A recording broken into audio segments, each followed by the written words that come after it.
Hello दोस्तों, आ चुके हैं एक और नई वीडियो के साथ वापस। दोस्तों, दुनिया भर में एक के बाद एक यूनिक स्ट्रक्चर्स बनाने की रेस चल रही है।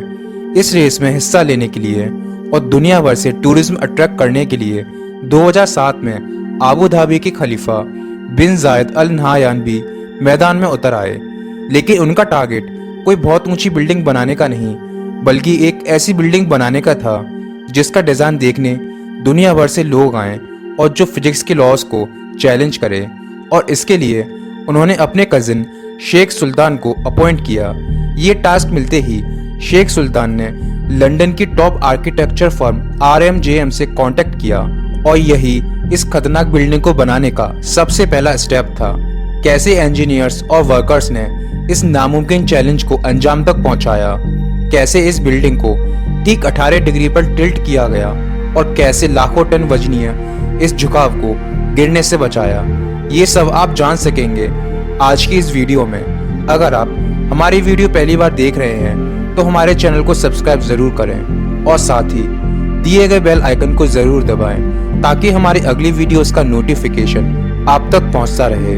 दोस्तों, 3 सालों की मेहनत के बाद आबू धाबी में इंजीनियर्स और आर्किटेक्ट्स एक ऐसी बिल्डिंग का स्ट्रक्चर बना चुके थे जो किसी भी तरह मुमकिन नहीं था।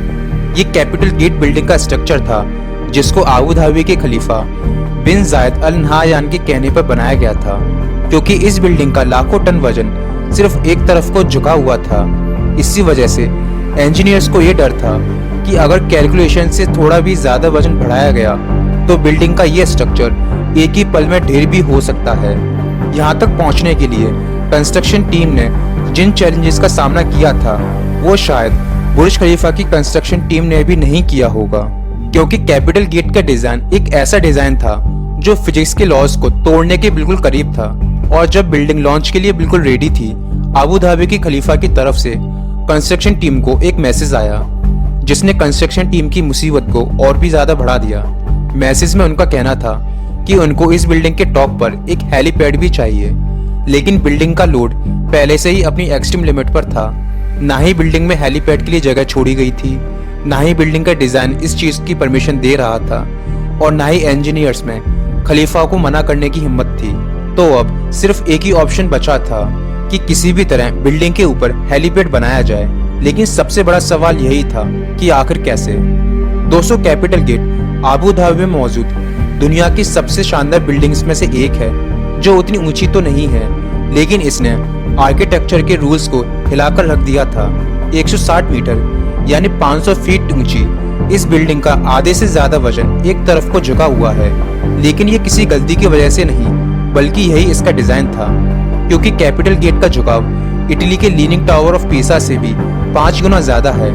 इसलिए इसको Guinness book of world record में भी शामिल किया गया।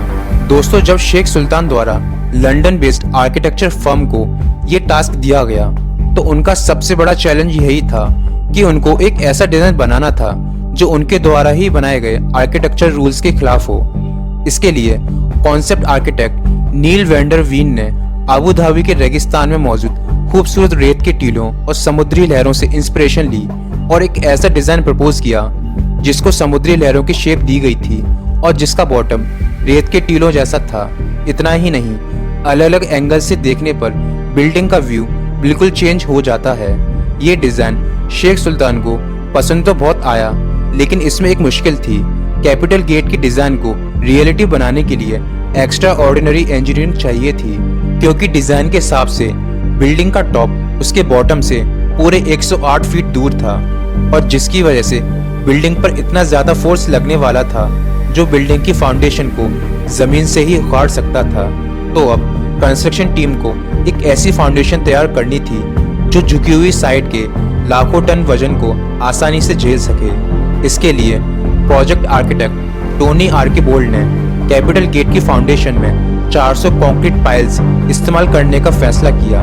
यानी इस बिल्डिंग का सारा लोड लोहे के मोटे मोटे पाइप्स और उसके अंदर भरे कंक्रीट पर डाला जाने वाला था। लेकिन ये कोई आम फाउंडेशन नहीं थी। जिस साइड पर बिल्डिंग झुकेगी उसके नीचे फाउंडेशन पर 200 पाइल्स लगाए गए, जबकि दूसरी साइड वाले पाइल्स की लेंथ ज्यादा रखी गई, जिनको जमीन के अंदर ही मौजूद बड़े बड़े पत्थरों में ड्रिल करके अंदर घुसाया गया।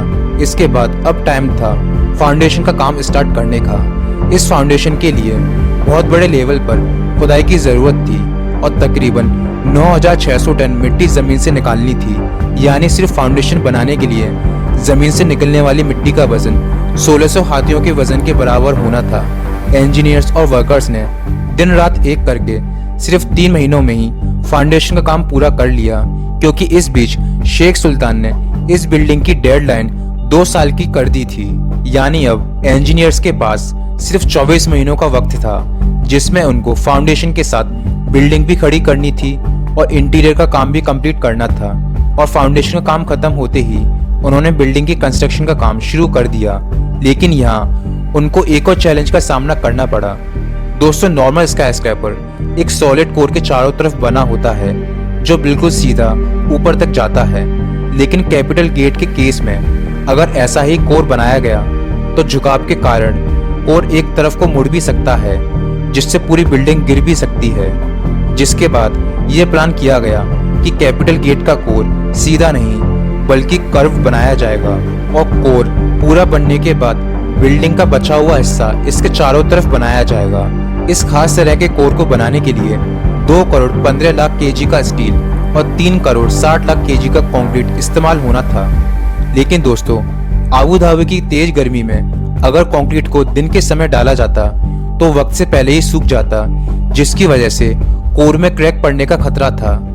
और इस मुश्किल से निपटने के लिए कंक्रीट बनाते वक्त ठंडे पानी का इस्तेमाल किया गया, जिसको दिन के समय नहीं बल्कि रात के समय कोर में डाला गया। लगभग 5 महीनों की लगातार मेहनत के बाद कैपिटल गेट का कर्व्ड कोर कंप्लीट कर लिया गया। लेकिन अब उनके सामने सबसे बड़ी चुनौती बिल्डिंग के असली झुकाव को देने की थी, जिसके लिए डायग्रिड टेक्नोलॉजी का प्रयोग होना था, जिसमें लोहे से बने फ्रेम्स छोटे छोटे हिस्सों में कोर के चारों तरफ लगाकर बिल्डिंग को झुकाया जाना था। यानी टोटल 720 लोहे के फ्रेम्स, हर एक फ्रेम 16,000 केजी वजन का, और हर एक फ्रेम एक दूसरे से अलग होने थे, क्योंकि हर एक फ्रेम की शेप एक दूसरे से अलग थी। इसी वजह से पूरे 720 फ्रेम्स कंप्लीट करने में स्टील मैन्युफैक्चरिंग कंपनी को 5 महीनों का वक्त लग गया। आखिरकार वर्कर्स की लगातार मेहनत के बाद कैपिटल गेट का डायग्रिड भी कंप्लीट हो गया और साथ साथ विंडो पैनल्स लगाने का काम भी चलता रहा। बिल्डिंग जब लॉन्च के लिए बस रेडी ही थी, आबू धाबी की खलीफा ने बिल्डिंग के ऊपर एक हेलीपैड की मांग कर दी। लेकिन बिल्डिंग की फाउंडेशन से लेकर डायग्रिड तक सब काम कंप्लीट हो चुका था और कैपिटल गेट का सारा लोड पहले से ही कैलकुलेटेड था। यानी बिल्डिंग बनाते वक्त हेलीपैड और हेलीकॉप्टर का वजन शामिल नहीं किया गया था।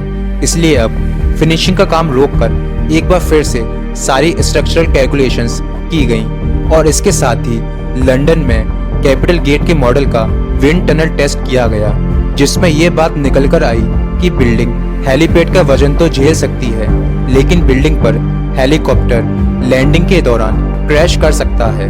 विंड इंजीनियर लेफ्टिनेंट ऑरेलियस ने ये सजेशन दिया कि अगर हेलीपैड की डिजाइन में चेंजेस की जाएं और हेलीपैड की ऊंचाई को 2 मीटर कम कर दिया जाए तो ये मुश्किल काफी हद तक कम की जा सकती है। बिल्डिंग के मॉडल में हेलीपैड का डिजाइन चेंज करके एक बार फिर से विंड टनल टेस्ट किया गया और विंड इंजीनियर का सजेशन सच साबित हुआ। ये खबर मिलते ही कैपिटल गेट पर हेलीपैड का कंस्ट्रक्शन स्टार्ट कर दिया गया और बिल्डिंग को वक्त से पहले ही शेख सुल्तान को हैंड ओवर कर दिया गया। और इस तरह इंजीनियर्स और वर्कर्स की लगातार मेहनत के बाद दुनिया के सबसे ऊंचे लीनिंग टावर का निर्माण हुआ। तो दोस्तों, कैसा लगा आपको leaning tower of Abu Dhabi? हमें कमेंट सेक्शन में ज़रूर बताएं। आज की इस वीडियो में बस इतना ही। अगर आपको वीडियो पसंद आई हो तो लाइक ज़रूर करें और अगर आप हमारे चैनल पर नए हैं तो सब्सक्राइब करना ना भूलें और हो सके तो इस इन्फॉर्मेशन को ज़्यादा से ज़्यादा शेयर करें। हम वापस आएंगे एक और नई वीडियो के साथ। तब तक के लिए टेक केयर एंड बाय।